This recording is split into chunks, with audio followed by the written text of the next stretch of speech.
Words matter. And if you don't believe me, every time in your adult life, when you make a mistake, I bet you can still hear your cousin's voice calling you stupid. And I bet every time you have a relationship end, you can hear your mother's voice telling you you're always going to be alone. Now, if hearing those words made your stomach drop, you are in the right place. Talkticians, my name is Tatiana. Welcome and welcome back to my channel. I teach communication strategies to help you master conflict resolution.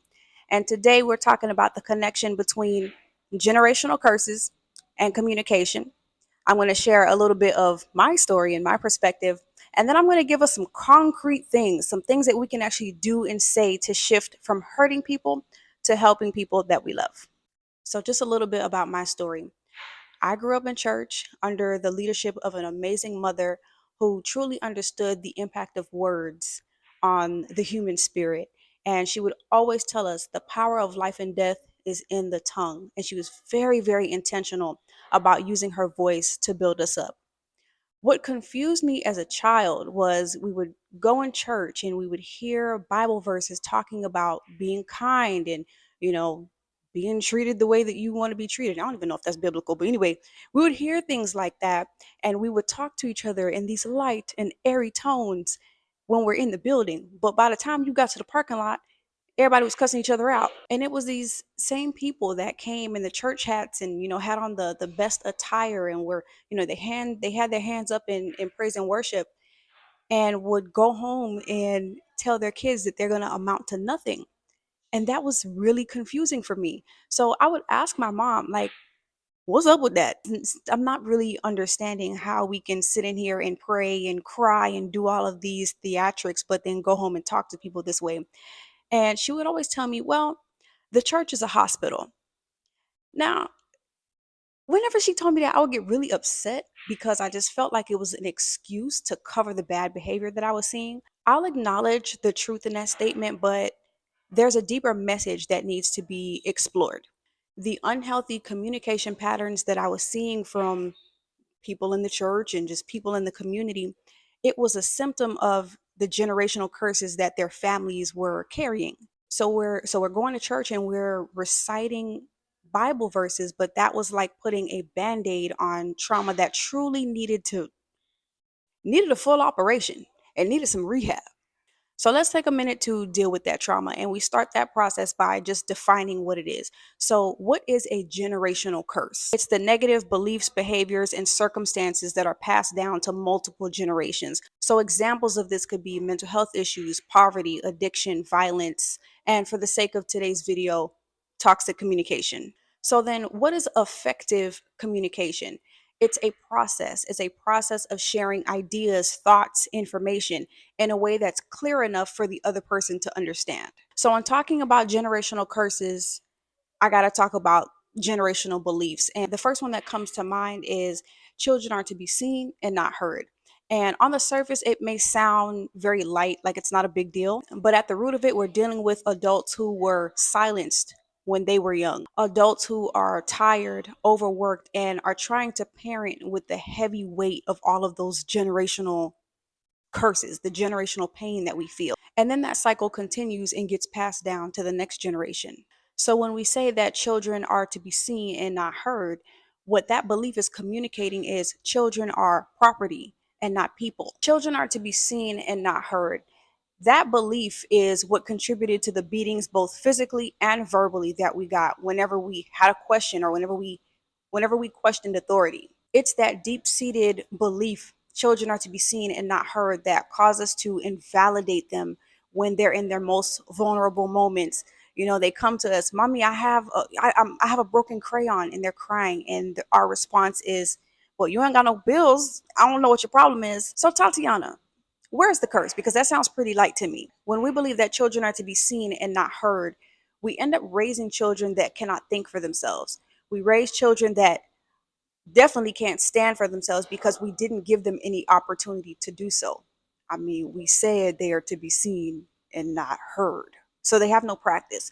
But the worst part about that for me is that we make them so much more susceptible to abuse and just poor treatment in general because we didn't give them the tools to recognize when it was happening. Then as parents and then as a society, we're looking at these adults and we're trying to figure out, why are they so irresponsible, or what made them stay in that domestic situation so long, or why are they still stuck in that dead end job? We can ask all those questions all we want, but at the end of the day, it's our words that become our children's inner voice. So every time they make a mistake, every time they feel afraid to try something new, or they're just feeling insecure, they are going to hear the voice that they've heard for years telling them that they're never going to amount to anything. Now, for the people that just feel married to this way of thinking, children are to be seen and not heard, I am going to challenge you a little bit. We can say that, but at what point do we remove that phrase and exchange it for something else to help them to grow into capable leaders that can, one, lead themselves, and two, lead future generations? Just a question. So the way we speak is a generational curse. Another one that I want to bring up: boys will be boys. What we're communicating to our boys is that it's okay. You don't need discipline. You don't need respect. You don't need to be concerned with consent. It's all right. Boys will be boys. And for the people who like to argue that men are the strongest of the genders, let's hold that logic for a second. To whom much is given, much is required. So if we're going to go with that logic, it's going to be very necessary for our boys to have more respect for consent, more discipline, and much more restraint, because they are bigger, faster, and stronger than women. Let's just go with the logic. Don't fight me here. The belief is boys will be boys. So when they're in elementary school and they hit a little girl because they like her, we're opting to teach violence over simple and healthy communication. Hey, you're pretty. I like you. Just like that. The belief that boys will be boys comes with a great deal of shame. Shame if that boy has interest in cooking, cleaning, or anything that is deemed even remotely feminine. And don't let them express any emotion outside of anger. We have to be so intentional with the things that we say, because when we say boys will be boys and things like men are supposed to provide and protect, we don't give much more context and it leaves too much room for interpretation. So that boy is being a boy and he is providing and protecting, but he doesn't understand that it's not limited only to just money and guns. You have to be able to connect with another human being. You have to be able to empathize with another human being. That is what makes you human. So, Tatiana, where is the curse? I am not really seeing the problem here. Well, boys will be boys, and the boys that we're raising grow up to be men that harm people. Those men grow up to be fathers, to be business leaders, to be politicians. So our homes, our workplaces, our communities end up being negatively impacted. So I'm talking about the macro level stuff. It starts on the micro level. It starts with the words that we are communicating to our children and to each other as a society. Then the boys go into their adulthood and we're looking around like, well, why are they so irresponsible? And how come I can't connect with my husband? Why is the suicide rate for men 3 to 4 times higher than it is for women? Once again, the words that we say become our children's inner voice. So when they are adults and they're about to make a mistake, or they want to take on a new project, or they're feeling insecure, they're going to hear what we told them in their childhood, and that's going to carry with them. So let's ensure that the words that we're saying to these boys will help them to become disciplined, will help them to have restraint, will help them to respect consent, and actually be able to have the courage to express themselves outside of anger so that they can actually live and be normal human beings. The way we speak is a generational curse. We're either using our voice to curse, to cure, to harm, or to heal. There's really no in between. And I want you to remember that the communication piece is very important. The communication is just a reflection of what's going on the inside. So, yes, deal with the communication, but go a level deeper and actually start dealing with that generational trauma. Start dealing with the mental health issues. Start talking about it. Start figuring out as a family, how are we going to get out of this poverty situation? Start thinking about some therapy. By the way, it is mental health, it's Men's Mental Health Awareness Month. So, good time to go ahead and start talking to a therapist, reach out to a friend, somebody. Okay. But we need to look at the trauma. No more band-aids. Let's go ahead and get a full operation and let's start this rehab process. Okay, so now we're in rehab. We have made it to nearly the end of this video. So I promised you a few communication tips. How do we go from changing our language from being hurtful to healing? Okay, so the first thing is developing your awareness, watching videos like this, going to classes, reading articles, and understand that a lot of people are not being stubborn just to be stubborn. For some people, it could be a mental health issue. Aging changes the brain, trauma changes the brain. There could be many reasons why these generational curses are well and alive in the family. It's also been going on for generations and generations. So it may not just change overnight. Okay, so being aware, being patient, and then making the decision to improve.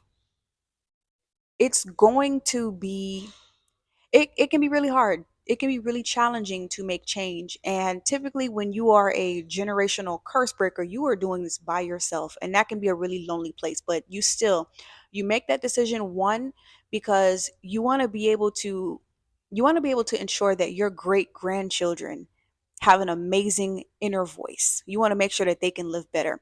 But even besides that, you deserve in this lifetime right now to hear kind words and to heal yourself. Okay, so be aware, make that decision. Here are the three things that we can try as we are improving our communication. First things up is an I statement. These are great. Follow the script. Be neutral in your delivery. You very plainly state your emotion. You briefly described what happened. You talked about how it impacted you and what you want to see moving forward. So, an I statement can sound like this, and I'm going to read it off the screen so that I don't mess up this part. I feel frustrated when you show up late because I put a lot of planning into this for you. I would like for you to be on time. Now, don't add all that extra stuff. Be like, I can't stand when you do all this. You always late. And da da da da. Who you think about to be waiting for you? That is not an I statement. That is a you statement, and you doing a little bit too much of that, and that's not going to help the situation. Okay, so stick to the script. Keep it very neutral in your tone. So I statements. Another thing you can do, and it literally takes just a minute, when you start having those family meetings, those regular discussions, start your meeting off with a feeling check in. Simply ask, what's the emotion you're feeling right now? What's the feeling you're feeling right now? And if you are a family that is watching this video and you don't have much experience with that, feel free to check out the emotion wheel. Literally have it on the table so that y'all can look at it together as a group and figure out which emotion that you're feeling. That is not the time to judge the emotion. If something heated happened right before, we're not going to get into all that. Not in that moment. It is just a quick check-in. It should take just a moment. It's important to do that because it's a great way to connect, but it also gives you some insight into the people around you. Okay. And you got to practice restraint. So feeling check-in is another one.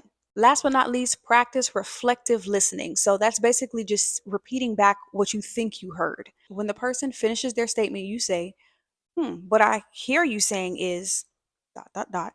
Is that correct? It's helpful because you give that person the opportunity to clarify instead of you just being judgmental and or flying off the handle or whatever the case may be. These three tips are very helpful because often we are stuck in toxic communication styles and we get angry and we lose our temper. These approaches help us to be more clear and more curious in our conversations, which is good because we be wrong half the time anyway. So y'all let me know in the comments, which skill are we practicing this week? I statements, the feelings check-in, or reflective listening. So I hope those tips were helpful. I am so excited to be developing a community of people that care about breaking generational curses, specifically when it comes to our communication. I know it is work, but I am so proud of you and it's so worth the work. All right, Talkticians, till next time.